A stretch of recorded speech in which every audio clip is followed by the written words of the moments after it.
স্বয়ং আল্লাহ জানায় দিছে লাইলাতুল কদরি খায়রুম মিন আলফি শাহর, হাজার মাসের চাইতে উত্তম যেই রাত্রটা আমি নবী মুহাম্মদুর রাসূলুল্লাহ সাল্লাল্লাহু আলাইহি ওয়াসাল্লাম ওই রাত্রটাকে খুঁজতেছি। তো 10 দিন চলে গেল, জিবরাইল আসলো, বলল সামনে যান। নবী আরো 10 দিন ইতিকাফ করলেন। জিবরাইল আমিন আসলেন, বলে এখনো পাওয়া যাবে না, আপনি আরো সামনে যান।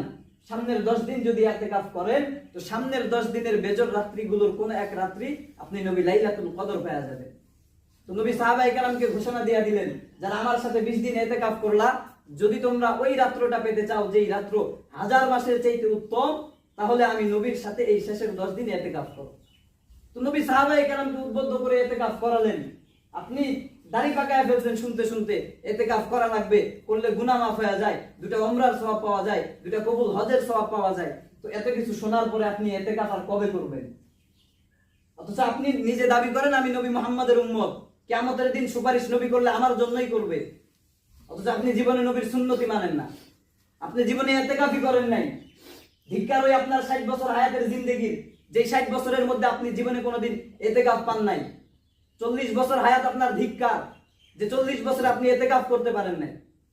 অথচ নবীর 63 বছর জীবনে 62 বছর নবী ইতিকাফ করেছে এমন নয়, 63 বছর পুরা 63 বছরই ইতিকাফ করবো।